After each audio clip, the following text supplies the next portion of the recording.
First equation ఏమి ఇచ్చిండు, ఏ square ఏ 8. ఏ square ని మనం ఎలిమినేట్ చేయాలి. ఏ స్క్వేర్ నైనా ఏనైనా ఎలిమినేట్ చేస్తే అయిపోతుంది. ఫస్ట్ సొల్యూషన్ గివెన్ ఇచ్చింది రాసుకుంటాం. A square y plus a x plus 8 equals to 0 కదా. అయిపోయింది. ఇవన్నీ సింపుల్ గానే ఉన్నాయి కదా. So direct differentiate with respect to x on both sides చేస్తాం. అప్పుడు మనకి ఏ స్క్వేర్ వైది d y by d x plus a x ఎంత a into 1 plus 0 equals to 0. A square d y by d x plus a equals to 0. ఈ a నటు పంపించేద్దాం.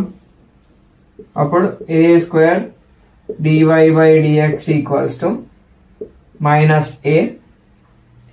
ఇక్కడ solve చేద్దాం మిగతాది.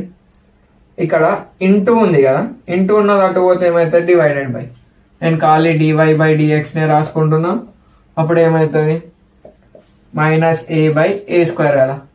ఏ వన్స్ ఇక్కడ ఏ స్క్వేర్ అంటే ఏంది, ఏ స్క్వేర్ అంటే ఏంది, ఏ ఇంటూ ఏ కదా. ఏ 2 టైమ్స్ ఉన్నట్టు, 1 టైం పోతే ఇంకా 1 టైం ఉంటది కదా. So d y by d x equals to minus 1 by a. ఇది మొత్తం కాన్స్టెంటే కదా. మళ్ళా మనం అగైన్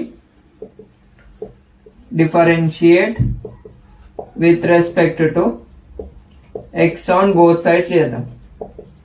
అప్పుడు ఏమవుతుంది, ఈ డివై బై డిఎక్స్ కాస్త d square y by d x square equals to 0 అయిపోతుంది. దీన్ని మనం ఎట్లా రాసుకోవచ్చు, y double dash equals to 0 అయిపోయింది. నువ్వేమన్నా చేసుకోవాలి, లాస్ట్ లో మనకి ఏ ఉండదు, అంతే.